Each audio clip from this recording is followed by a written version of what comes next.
Good morning. It's 7 o'clock in the morning in the Fox Valley, and we are looking at a beautiful day with a high of 70 degrees, minimal wind. Ladies, you can put your winter coats away. It is going to be a beautiful day.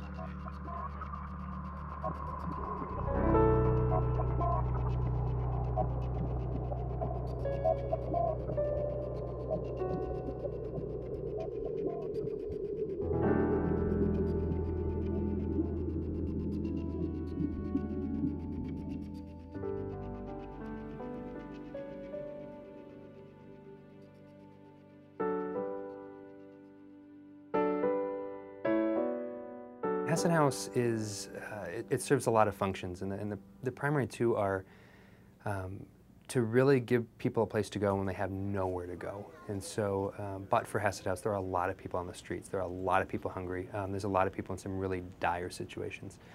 But we believe it's important not just to have the basic food, the basic shelter, but also give people hope that they can have a better future. And so, in addition to all the shelter programs, we've got all the services, the counseling, the job training to help people get back on their feet again.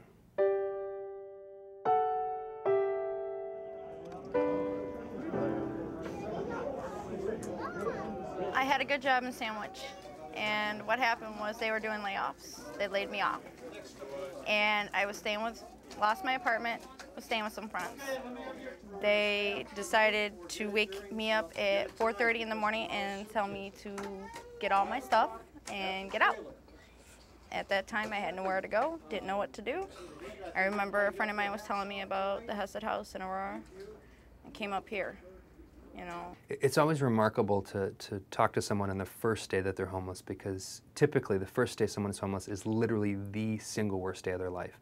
And to have the opportunity to help someone through literally the worst day of their life it's something terrible and amazing all at the same time. If I didn't have Hesed House, I probably wouldn't have my children. You gotta be a fighter to do this every day. A lot of people think that people have made their decisions to be homeless, and it's not. Nobody wakes up one day and say, I want to be homeless. It just happens. I've been in law enforcement for approximately 20-some years, both in the private sector and public. In 2000, I had the privilege of guarding President Clinton. I did that until I had my open heart surgery, and I was forced to take my retirement. 24 years in law enforcement, and here I am. I guess it shows that it can happen to anybody. And I think most people are one paycheck away from being me, in this economy anyway. If it wasn't for Hesed House at this particular point in my life, with my health issues and being homeless, I'd probably be dead. The biggest challenges for Hesed House right now are the sheer amount of people becoming homeless on a weekly basis right now. To give you some context, our shelter is officially able to handle 145 people. Well, last week we had 214 on one night. And then you throw on top of that a pretty dire situation financially, in the sense that the state, in its wisdom, has decided to cut homeless shelters this year by 52%.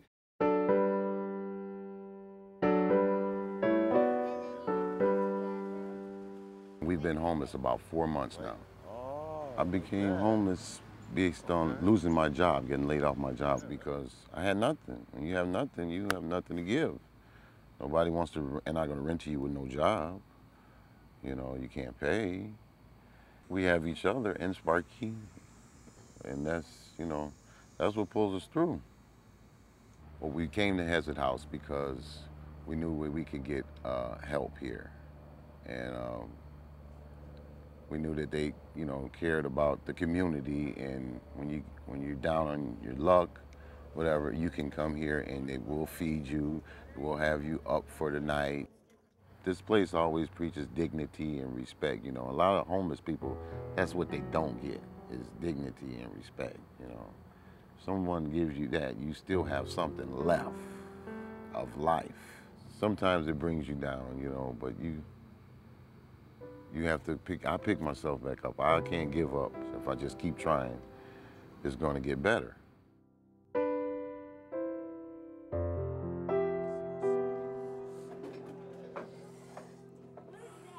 We've been homeless since July of 2011. after losing work. I don't have a partner, you know, a husband or anything, so I'm on my own trying to support the 2 boys. It's not easy. Hesed House has been my savior, basically. If it wasn't for this place, we'd be sleeping in a van with no water, no food, because I can't afford everything. I can't even afford to stay in a motel room. There's just not enough money. I never thought I would be this low in life to have to stay in a shelter. No, I never thought I'd be this far down. Never. It's rough. It's very rough. It's like, I don't know how to explain it. It's like a point of no return. Once you get this far down, you really worry about what your next step is and where that help is going to come from. Because without a family or without a spouse or another adult human to help you, there's nothing out there. There's nothing. It's scary, very scary. I wish Ford to have a better life and a place of our own.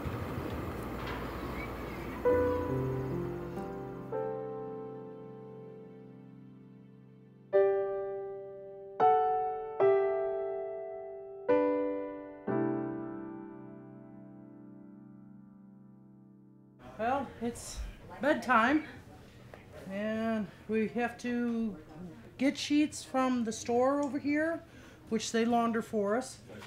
And once we get our pillows and blankets from the locker room, which is on the other side and downstairs, then we could finally make the beds. Then they would get a shower, which is behind you guys here, and then we can get to bed, hopefully. Just trying to make our life as normal as possible in the situation. I'm trying. It's not easy, but I'm trying. Tonight I'm going to pray to have a better life, and that's it.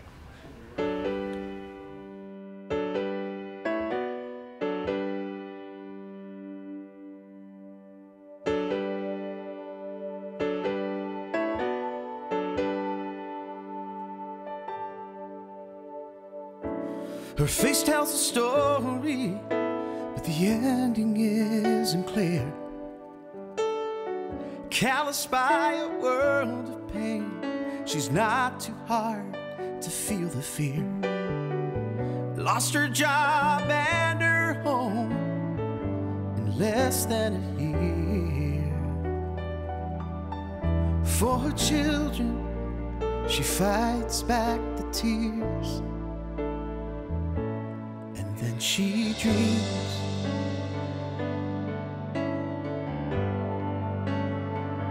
She still has dreams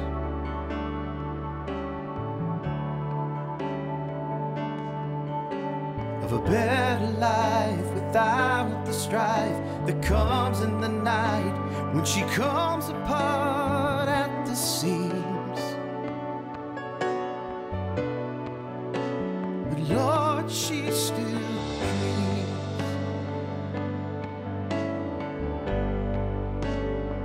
They can't take away her dreams, no.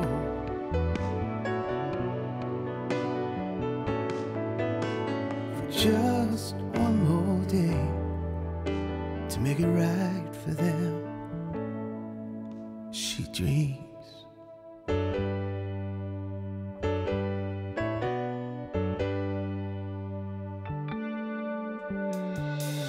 This little girl doesn't know why it has to be this way. Daddy hasn't been the same, but she loves him anyway. Hanging on to what he knows is right, tucks her in and says goodnight. Gotta be strong now, Lord, don't give up on me. And then he dreams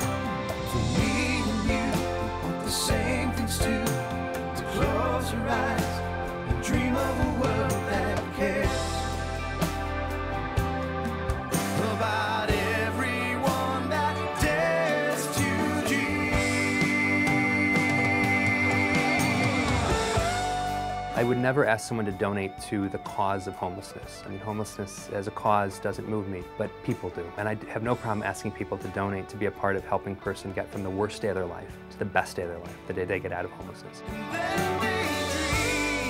To take a person from that worst day to the best day, it's only a little over $1,000 in donations is what it takes. The results are so tangible, they're so life-affirming, they're so substantial.